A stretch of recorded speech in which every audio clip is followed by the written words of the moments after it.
And we are live, and we're not only live on my channel, John Crump News, which you guys should be following, and Flying Rich channels, Flying Rich, or in YouTube, Twitch, all those other places. We are actually live on the CRS Firearms channel, and we're going to get into why in a second. So I'm just going to give everyone a second to get in here. I got to bring up the Rumble stream. So Rich, no guns today, because originally I was only going to do this on Rumble. But I decided, hey, why not do it everywhere? And speaking to Erica here, Erica wanted us to start doing stuff on Matt's channel, which is now Erica's channel, just to help them out a little bit. So if you can go over to Shop OnlyFans, Shop Only Tactical. Well, hold on. I thought I dropped. Did I not drop it? Is it allowing me to drop? Yeah, I'm trying to. Yeah, it's not allowing me to drop a link. Weird. That's bizarre. But whatever. So we are also live on Rumble and everything else. But I'll private chat you the links. I'll try. But you should have admin rights to drop them. I don't know if it's because we're going to CRS's channel also. Probably not. I mean, you're admin, right? I would assume so. So, yeah. So, let's go ahead and talk about what is going on in Vanderstok. We do these breaking news stuff every once in a while.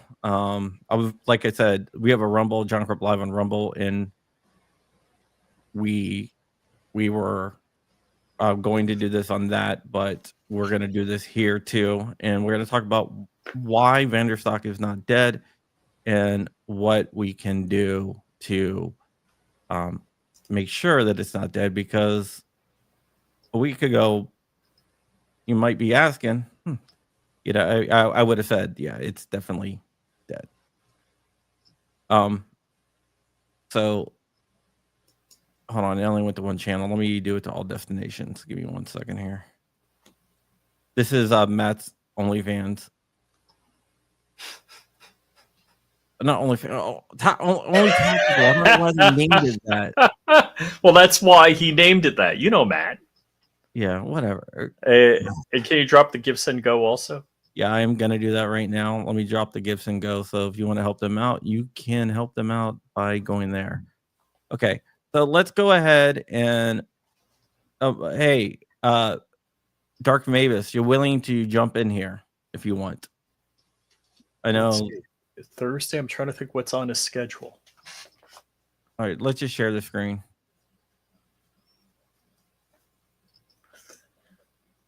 This is what was released today. And Rich, as always. Boom. What do we read from? On remand from the Supreme Court. What? All right, this is did not expect. Just read it. Okay. Before Willett, Engelhard, and Oldham Circuit Judges per curiam, this case is before us on remand from the Supreme Court. The Supreme Court reversed the judgment of this court and held that the Gun Control Act of 1968 embraces and thus permits the BATFE to regulate some weapons parts kits and unfinished frames and receivers. Bondi v. Vanderstok. We therefore remand this case to the district court for further proceedings consistent with the Supreme Court's decision. Yeah, okay. Well, okay, so basically that seems like it's sending back to do it. But a lower court. There is something that can be done here to pull victory from a defeat. Okay. It's further proceedings. So it's reopening the district case. Right? And what district court is this in? This is everyone's favorite district court person. The 5th? O'Connor. Reed O'Connor. Okay, Reed O'Connor. All right, from Texas, correct? From Texas. Yes. So what can happen is that since this is signaling the reopening of the district court case. The government, the Trump DOJ, which is a lot more friendlier to guns than other DOJs, right? In the past, the Biden DOJ, for example. Great thumbnail. I thought you'd like that. Yeah. And Jordan was affected by this because Jordan Venro of JSD Supply was affected by this. He also owns Gideon Optics, which makes great optics, and you use code Crumpy to get 10% off at GideonOptics.com. But what could happen, and well, like I said, we were going to talk about this on the John Crump Live, but we just decided to do it here. What could happen is the DOJ can take a different stance. So, all right, more with the guns than others. I have two questions here. Reloaded. So, first question is: we therefore remand this case to the district court for further proceedings consistent with the Supreme Court's decision. Now, what are they asking the district court to do consistent with the Supreme Court? What does that mean? Whatever the ruling is, has to be consistent with the Supreme Court saying that they are frames and receivers, which sounds like bad. Yeah, that sounds like, hey, just affirm what we decided. But it means the reopening of the case, which gives the government a chance, a more friendly pro-government, more pro-gun friendly government, to come in there and say, you know what, we're not going to fight this. Okay. So basically, all right, so Pam Bondi, DOJ, can say, hey, we like guns, we like frames and receivers. We're going to vacate, or we are not going to defend this. You can win by default judgment. That's a possibility. That's a possibility. Okay, so what precipitated the Supreme Court doing this? Well, they always remanded back down. And the Fifth Circuit could have said, all right, well, we're changing our ruling here. But instead of doing that, they kicked it down to the district court level and basically said, reopen it up. Was it a 6-3 Supreme Court decision? No, it was not a 6-3. It was a 7-2. Oh, okay. So this gives wouldn't that require Bondi to actually pay attention to the cases that are going on? Something she's not likely. Yeah, I mean, if we can pull away from the Fox News desk for a few minutes, maybe. So what we can do is put pressure on them to reconsider their stance.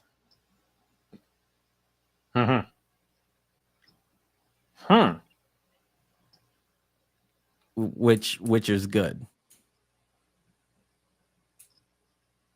So out of a defeat, it was a defeat at the Supreme Court. We might be able to turn it around and mitigate some of the stuff. Okay.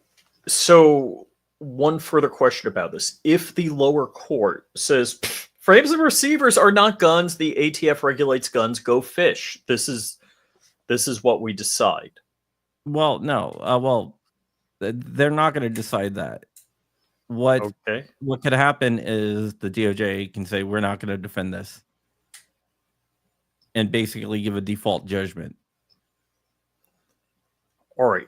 So here's where I have a little bit of an issue, because usually the Supreme Court, the buck stops with them.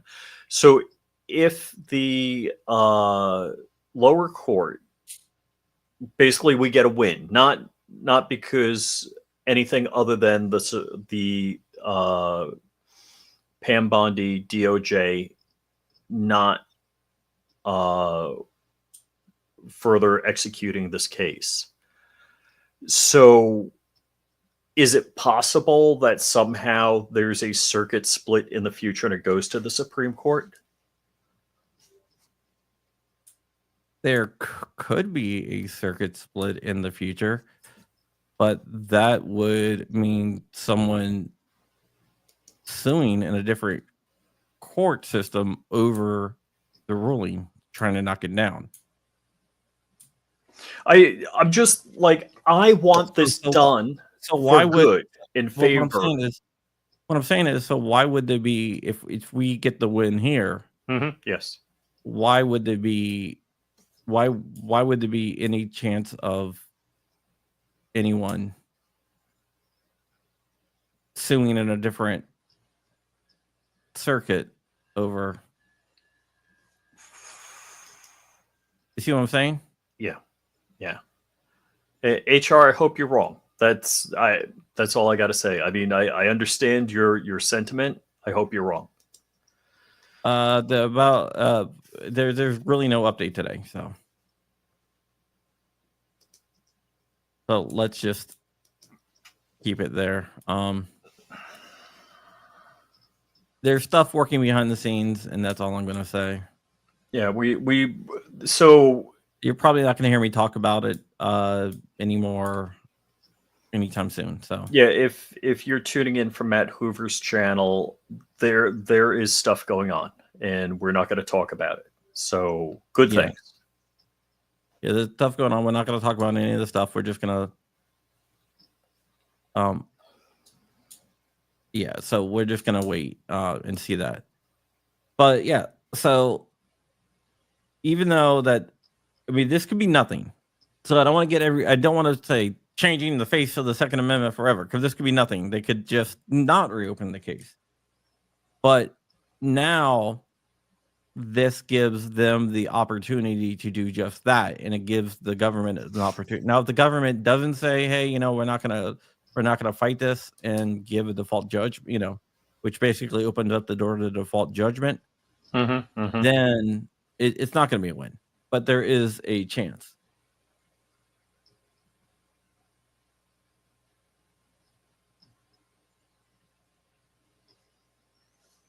You see what I'm saying? Yeah. So hey, Fragat, let's talk. If we can do something, I'd love to talk to you. Yeah. So if you see what I'm saying, then yeah. I mean, wow, this is not something I would have expected. So quite interesting development. Kind of expected it. Really?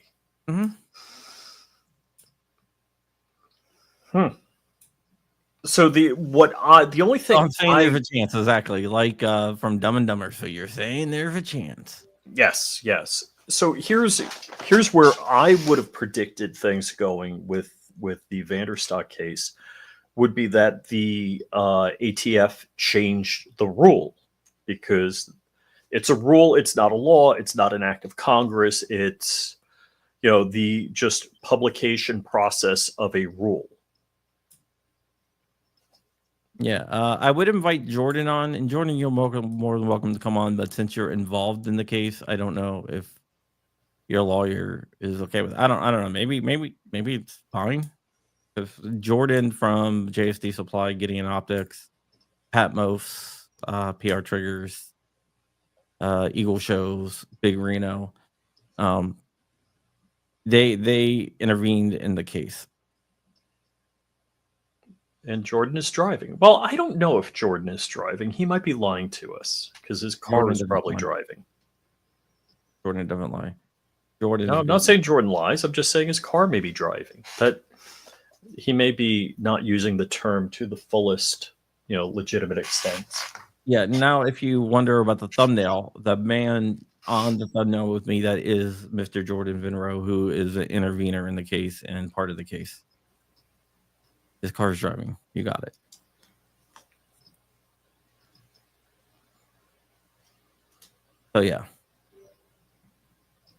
So yeah. So I just wanted to update you guys to say not all hope is lost. We can put pressure of the DOJ not. If it's so who should they reach out to? Is there somebody in the DOJ that people should maybe send a message to via X, possibly? Pam Bondi. Hit her up. Pam Bondi, and anybody else? Her chief of staff you can do, but Pam Bondi would be the person who I would definitely go with.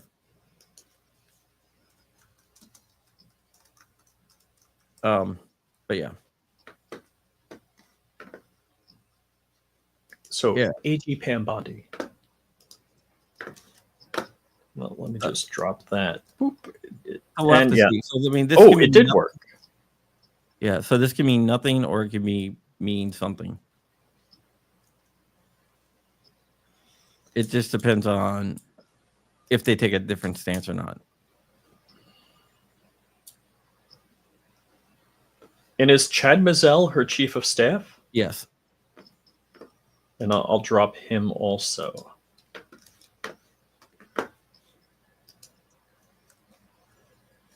Yeah. So it's so I wouldn't say that it is 100%. It's, I'm not saying it's good news or bad news. It's still a victory, but depending on how the DOJ plays this. So the ask to the people sending a message to Pam Bondi or Chad Mazel would be, do not defend Vanderstok. Yeah, change your stance on Vanderstok, I guess. So change the DOJ stance. Yeah, on Vanderstok. So, or do not defend it. correct. Let me do something here. Interesting. So, I've only texted with Erica recently. I haven't actually spoken with her on the phone in a couple of weeks, probably. And same thing about Matt. I've messaged him through the prison system. They call it email. It's not really email, but works like email. And we just had general conversation. So maybe it's a jerk policy of mine, but if he doesn't want to talk about something, I'm not going to ask. So I'm not going to be like, oh, how's prison? What's going on? If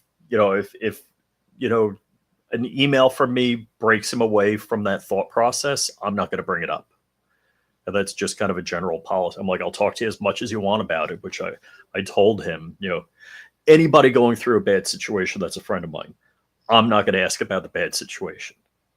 If they want to talk about it, I'm like, dude, I'll talk to you all day long about it. But I just don't want to bring it up if you're having, some peace and enjoying a conversation about something other than the bad situation going on. Right now he's on lockdown.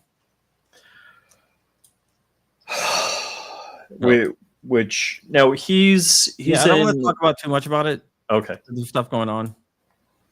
All right. But yeah. So there is a chance. It's not I wouldn't say it's a 100% they're going to change their stance. Everything's going to be okay. 80% is going to flow from the sea from the river to the sea. See what I did there? But there is a chance now. So we have to see what exactly happens. So I wonder what Firearms Policy Coalition is saying about it. FPC, yeah.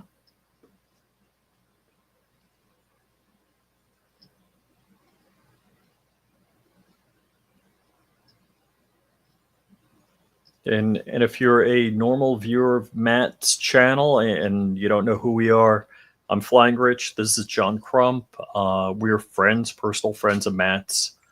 And Erica asked us to broadcast on the CRS Firearms channel also, because she's been under the weather and unable to produce videos. And any video, not that they're making YouTube revenue right now, but at least give some recognition to what's going on. So there's a couple of ways you can help. Of course, normally we would say like, share, subscribe on Matt's channel for YouTube ad revenue and views, but unfortunately that's been choked out. So right now, the one free way you can help is if you go to autokeycard. Why can't I type this in? Autokeycard2.com, and you can. This is of no cost to you. If you buy stuff from Amazon, just click the Amazon link there, and then buy whatever you would normally buy. It doesn't cost you any extra, and that will go to help them. Of course, we've shared the Give, Send, Go for Matt, and we've shared his merch store, the Only Tactical Fans merch store. Let's see. Let me drop that again. So, like I said, you can do it basically for free. Whatever you buy on Amazon, just click on that link first. You can buy something at the merch store, or if you just want to donate to Matt's family, just do the Give, Send, Go. Yeah. So we'll have to see what exactly happens with this. I'm not saying that it's a good chance, but there's a slight chance that the DOJ takes a different stance. Oh, never mind. Look who we have. The DOJ is not going to change its stance. Yeah, that's why I said slight. I don't want to get everyone's hopes up. Yeah, there's no way. Because they could. It's a possibility. There's a slight chance, but I have a feeling that some other people are going to be screaming that they are going to. Oh yeah, you think like the usual Plants 4-box diner who's or whatever. They're like, no, this is 4D chess. The Trump administration is going to do the best thing. No, I don't have any names. I'm just saying that there is a slight chance. Yeah, I mean, it's non-zero. It's also non-zero that we will be immediately eliminated by some sort of cosmic event right now. I think the main thing here is that there's gun rights, and anyone watching this show. Yeah, we're on Matt's channel, by the way. Erica been like under the weather, so she asked me to go live to her channel. Well, hey everybody, good to see you, and thank you so much for continuing to support Matt and his family. Yeah, we've been pimping his Only Tactical Fans and the Give, Send, Go and everything else. Yep. No, Matt. Every time I talk to Matt, he's just like blown away by how great you guys are in supporting him, and you will definitely be seeing him soon. Not soon enough, but soon. But yeah, so if you're here, right? If you're watching Matt's channel, you're hardcore, right? You're in this. And so you understand that obviously we have the right to make our own weapons. Obviously, this is like a huge, huge problem. But then you have to remember that most just right of center politic lizards are literally sitting there going like you remember when the oral arguments happened, right? Yeah.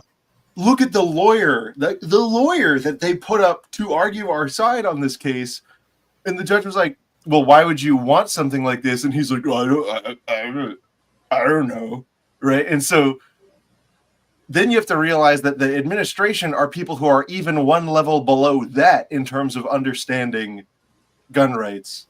So, and it sucks because Bruin clearly says, if you understand the implications, Bruin clearly says this is no good, but then you have to reduce yourself. What's that?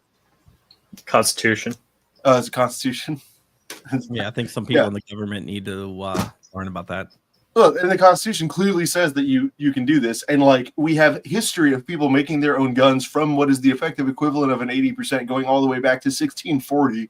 But they're like, yeah, but why don't you just background check? And that's the end of their brain thought on it. It's like, well, no, but now the bad people aren't doing background check. And that's it. So it's stupid and it's awful.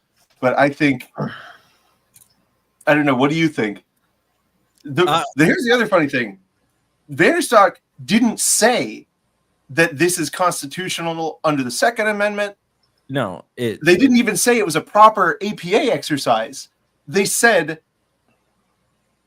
the really, really aggressive way you challenged this was not appropriate. Yeah, that's one of the things that I've talked about, and I've brought that up constantly because I think what gets lost in translation is a lot of people thought that Vanderstok was a Second Amendment challenge, Yeah.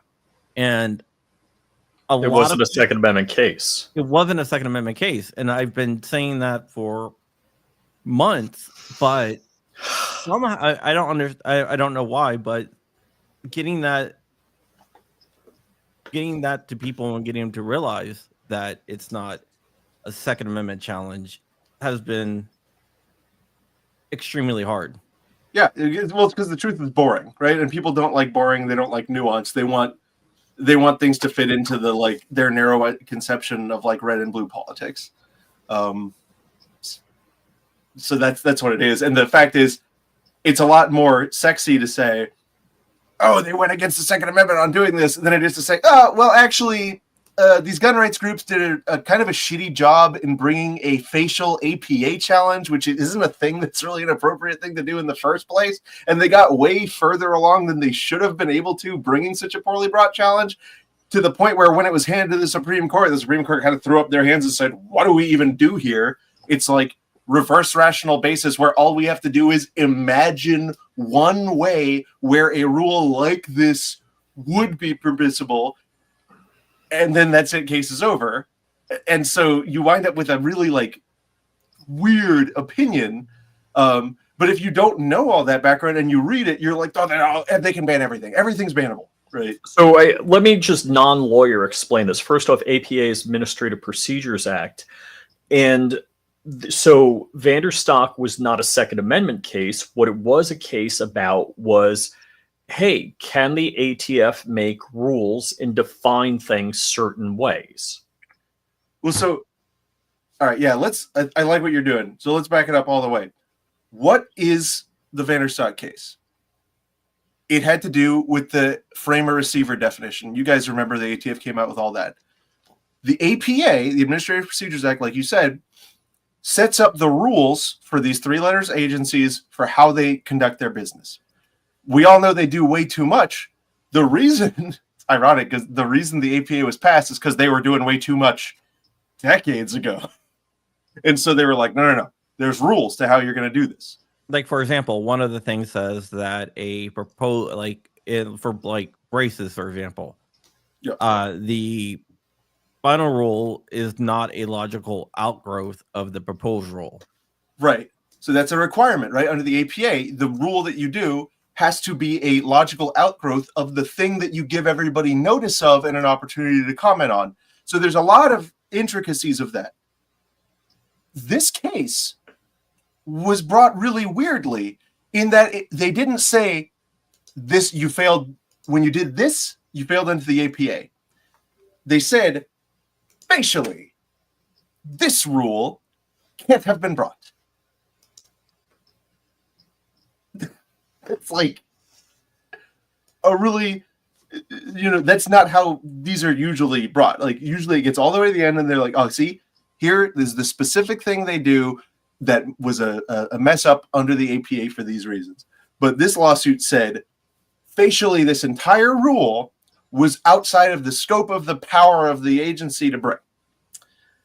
And I sympathize with that because I agree with it. I still agree. I agree that this is completely wrong. How would you have done it? How would I have done it? Yeah. So if you're gonna bring an APA challenge, you bring an APA challenge. You point out the actual rules that they violated. But I would have brought a Second Amendment challenge alongside with it. And there's nothing in the rules that say you can't do them both at the same time. Okay, so that's what I would have done. And you had the parties to do it. You could Vanderstok, Polymer, whatever those companies or the individuals who had the products could have brought as applied Second Amendment challenges. They also could have brought as applied procedural violation challenges instead of trying to attack everything all at once in one claim. Well, let me. That's how I would have done it. Since it's going back down to the district court level, Could anything be modified? So, yes. In effect, this kind of hits the reset button on the whole thing. Yeah, that's the whole entire point. That's the point of the video that I'm doing. Oh yeah, yeah. So at this point, anything could happen. The parties could bring a different. Well, they could just file a new case. They could also replead. It's all very boring stuff. But I think the one thing that people should take, one thing they should do is they should free Matt Hoover yesterday, or not yesterday. They should free him 2 years ago. And trust me, we've been working on this. Yeah. No, Crump has been really busting his tail. I mean, Crump and I have been on the phone nonstop for a few weeks now, so that's exciting. Yeah, but we're working on it. So they should do that, and then I think I lost my train of thought. But the government does have the power to abandon this approach. I think that Trump's whole, he has a whole very tough on crime thing. I feel like this is just my perception, but I feel like he would be able to be told by certain members of the gun lobby that, oh, well, no, this isn't actually good for the gun industry, and this is actually for, blah, blah, blah people. And then that would just be like, okay, yeah, no, don't, So my concern is I don't want just a win. I want a win that closes this forever. Not just like APA, whatever. You're not going to get that. Yeah, I want that too. I think we all want that, but I don't see that happening. And this case isn't the right vehicle. And I'm not trying to dunk on these people. Every case has procedural issues. Like there's no perfect anything. But it's just the fact that this one got all the way to the Supreme Court was kind of weird. But yeah, I would like to do a whole entire breakdown of this when everything's said and done, because like you said, like one of the things that we talked about a lot is people were like, when I was like, I hope that the government comes in here and they decide just to repeal the frame rule, and people are like, no, we needed to stay to the Supreme Court to set precedent. It's like, it doesn't do that. Yeah, it doesn't do that. Doesn't do any of that. It's an APA challenge. Yep. Yeah. No, it doesn't do it. I mean, the best outcome would be the rule to go away. So whether that was through the courts or whether that's through the rule being pulled, it would be the same result. And so really, do we need an act of Congress? Do we need a law that says, hey, the Second Amendment means what the Second Amendment means to keep it? You mean the Second Amendment? Yeah. To keep in bearer arms, meaning you need to be able to buy them and what we need is carry them. There's a simple way to solve this, and it's a constitutional amendment. All right, and what we do is we'll get all the states together, we'll ratify, right? And what the amendment will do is just to every of the first 10, amendments of the Bill of Rights, we'll add a sentence, and we mean it. As applied to people. It should fix everything. Well, I always love the argument about the Second Amendment that they say, oh, no, that's malicious. That's not. I'm like, so why is it the Bill of Rights that applies to rights of the people? I like the argument that the militia clause is actually that the people need to have arms as a safeguard against state militias that can be federalized, which there's a very interesting argument for. If you read the Federalist Papers and the Anti-Federalist Papers, that's basically what they say. Yeah, they're like, this is weird. Yeah, it's basically if you read like the writings of Madison and like, oh, we don't know what they meant for sure. It's like, dude, there's tons and tons of writings from the people that wrote the damn thing, from Madison himself, who wrote it, that says exactly what it means. Here's the first order thinking I always come to on the Second Amendment. Also, You real have a quick, bunch finally, of farmers that beat the crap out of the world superpower with privately owned arms. Do you think they need to write a law that protects the right of the government to have an armed militia? Or do you think they're writing a law to preserve their right to keep and bear arms? What is the most logical? You know, look at all the other collective, right? amendments. So like it's like a collective, like, you know, like they didn't really mean it. It's like kind of like a you know, it's The kinda like British were trying everybody to take has- their arms, to take their gunpowder. no, it's collective. So like if the cops have guns, that's you're good. Well, here's the thing, right? The first 10 amendments all put restrictions on the government. According to the anti-gunners, this gives the government the right to bear arms. The way That they makes read it. So it's like, okay, well, you know, 9 out of 10 put restrictions on the government, but the Second Amendment that is actually talking about the government getting arms. You know what would be the most fun is if, like, you know, whenever people had these debates, they had to reduce their logic to, you know, formal mathematic algebraic statements, and that they had to commit to following it through all the way to the end. And so it's like, okay, so you think these words like the people actually mean, it doesn't mean, you know, the people actually means people inside the government, and they're the only one that gets this right. Okay, and you're willing to apply that to the entire document. Okay, yes. And then it's like, okay, for you, you don't get to talk, you don't get to practice religion. Exactly. Right. That's where I was going. It's like, well, okay, well then only the government can have religion, even though the government's banned from having a religion. Well, it can't establish it. Okay. You know, you can't respect the establishment of it. So as long as the government itself is the religion, it hasn't established anything. Yeah. So it doesn't work. It doesn't work. They're trying to do a carve out on a single amendment. Yeah, no, it's they're silly gooses. It's silly goose behavior. Fundamentally unserious. Yeah, but getting back to the Vanderstok thing, so you don't think that the DOJ will change their stance at all? I would be very happy if they did. And that I don't get happy like that often. So yeah. So what about you? I mean, you think there's a chance, you said. What about Rich? I mean, it's better than nothing. Better than a kick in the head. I mean, no, when I say a chance, I mean there's a slight chance. And I think, like Matt said, you know, there's a chance an asteroid kills all of us. Like right now. Yeah. So there's a slight chance. Like I said earlier on, that before you got out, I said, like, you're it's saying like there's a Dumb and chance, Dumber, right? So, all right, saying? let's explain this. Jordan is asking a good question at the root of this. So, if the DOJ changes their stance and doesn't defend Vanderstok, then there would be a default judgment in favor. So, if the DOJ changed its mind today, in this case, it wouldn't really matter because what the district court is going to do is basically enter judgment in favor of the government. The government can then settle. They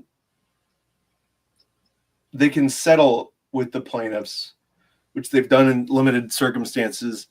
And what they've done in the past in this type of rulemaking context is they then roll out a new rule. And it usually doesn't go well. Are you talking about like a consent decree or whatever? Well, because this is the APA thing, right? And so, like, for this whole thing to go through, the government had to be like, "No, I swear, I'm super, super serious. This is what the law says, and I'm really sure about it." And so then they'd be like, "Okay, actually, this is what the law says," right? And have it be inconsistent with the previous one.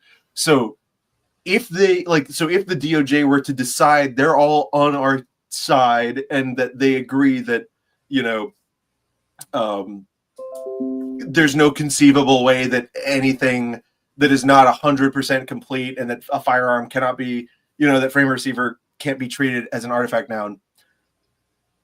Artifact noun. That's crazy right there. Yeah. It's, you know, that's the whole basis of the system. Yeah, but I know the whole artifact noun, but Yeah. you know the history of artifact nouns, right? Right. Which is funny. Like English is a very funny concept, conceptually. It would just be a mess. And so if they then did another rule that's like, no, this is the one, the anti-gun people would sue them for the same reason, right? And it would look. And then how would that look when it's like, you just fought this all the way to the Supreme Court going this way, but now you're saying it goes the other way. That would be the problem there. Because you know for a fact, Giffords and Everytown and stuff, they would, if the Trump admin was like, new rule, if even it takes one little shred, right, to complete, then it's not complete. They'd be right. Bloomberg would have opened his pocketbook all of the way, and they'd be all over it. So, all right, we have a comment here. Oh, did I hit that accidentally? Vanderstok involved kits sold with all the parts. I don't believe that's accurate. Yeah, because Vanderstok attacked the rule facially, right? Yeah, so attacked the whole rule. Yep, and so the court's holding was the court's holding wasn't this is okay and this is not okay, right?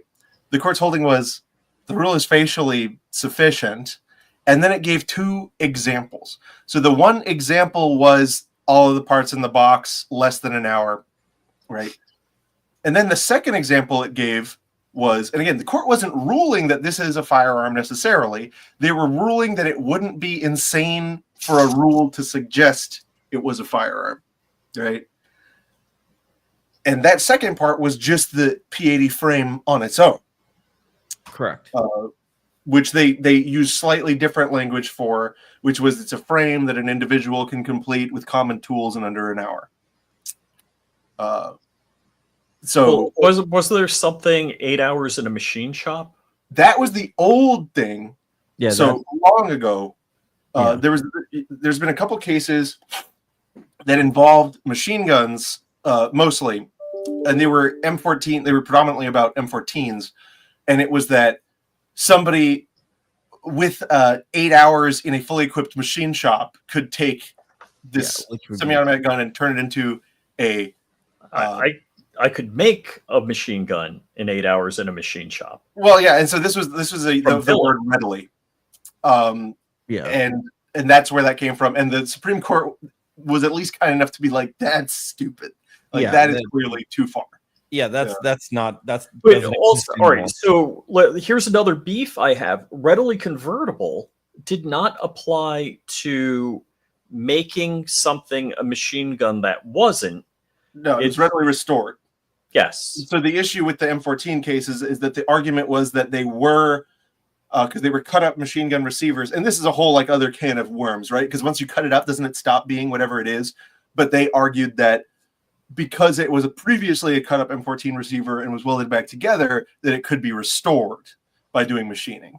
I feel like at some point it has to lose its characterization when you destroy it, but that was the logic underpinning that case. But the only reason it's referenced here is because the word readily. And the real implication of the word readily in Vanderstok was for starter guns, which is in the Gun Control Act, which is, may readily be converted to expel a projectile. Yeah. And the reason that language was added was because the European gun market knew that we were going to be regulating their guns. And so they started getting cute already. So what the Italians would do, which was super based, was they would take 22 short and 25 auto guns and pour lead down the barrel and go, see, it's a starter pistol. It doesn't fire, and then ship them over. Yeah, we just had to hammer that out. Just heat up the barrel. Yeah, we did a whole entire show on that. Yeah. And so that's why that language was there. That's why that was there. And so they're kind of twisting it and contorting it to apply to these things which have never been a gun before, right? And have never been a weapon before. Yeah. Let me ask you a question.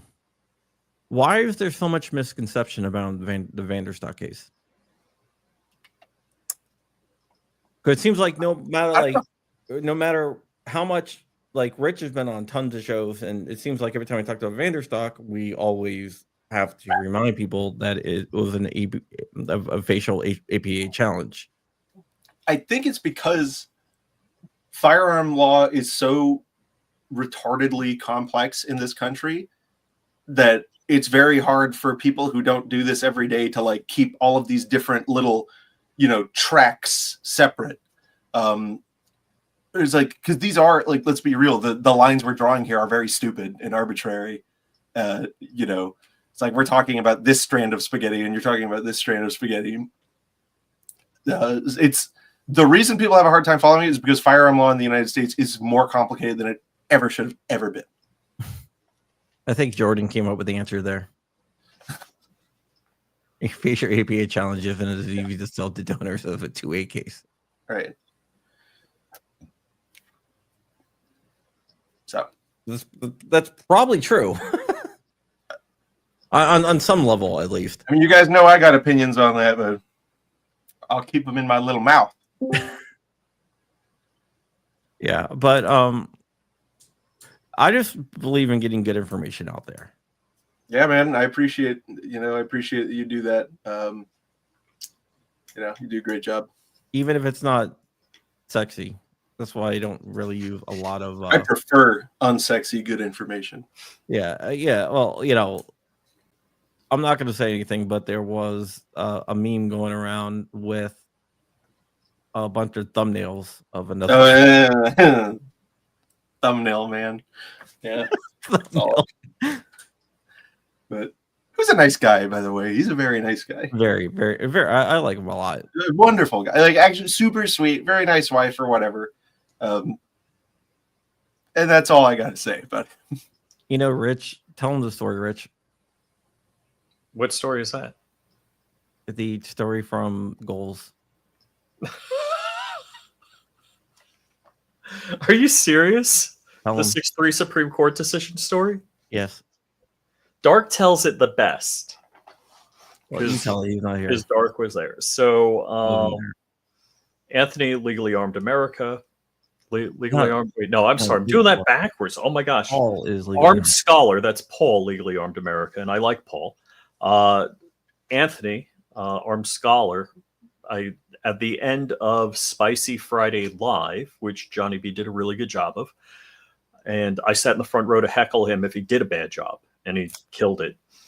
And at the end, it's like, oh, meet and greet your favorite YouTubers. So I walk up and I get a picture with Anthony, and then I asked him if he could record a video with me.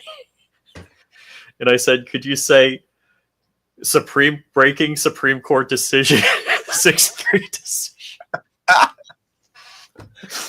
Did he do it? Dark, oh no. Dark says it was as if his soul left his body. It's like the head went down and he kind of slunk away. He did, man, that's bad sport, man. He should have did it. That would have been really funny. And look, I've got a channel that's doing twice as good as the channel if you're watching me on Flying Rich, and it's just a meme channel where I do voiceovers. And if you said that's like Timu Andy Warhol, I'd be like, damn right it is. And it's getting views. But I take no pride in that. I think it's stupid. I do it, and that's how it is. So, Crump, you gave me a shirt, right? What? You're sending me a jersey. A jersey? Didn't you order that? Warhol jersey. No, it's a baseball jersey. Yeah. Didn't you order that? Yeah, but we can't talk about that. You forgot to order it. What? Did you order mine? You didn't ask me my size. I don't think you want this jersey. I'm an extra large. I think in Temu that's triple extra large. Yeah, Temu. They recently put on 100, like all their products. They add 146% charge now. I wonder why. That's weird. Tariffs. No, that's the U.S. warehouse. Come on. Yeah. I got to jump. But thanks for inviting me on, guys. And all of you guys watching on the channel, thank you so much for continuing to support Matt Hoover and his family. You guys are really making a huge help in keeping their lives livable while they wait for their bread earner to come home. Yeah, Ivan did did say for me to tell you that you have to get back to work. Okay. Yep. All right, we're gonna wrap up anyway. Bye, guys. All right, guys. Thank you so much if you're watching me on Rumble or anywhere really. Yeah. So we're gonna get out of here. Thank you guys so much. And with that, this is it. We're gonna play the outro. Like, I don't know if you guys have ever seen the outro, but it's pretty cool. And I think you guys will like it. What I'm thinking about doing is sticking it up on like iTunes or something and donating all the money from the sale to like Oh, Erica. that would be cool. That's what I'm thinking about doing. I got to figure out how to do it though. So here it goes. See you guys later.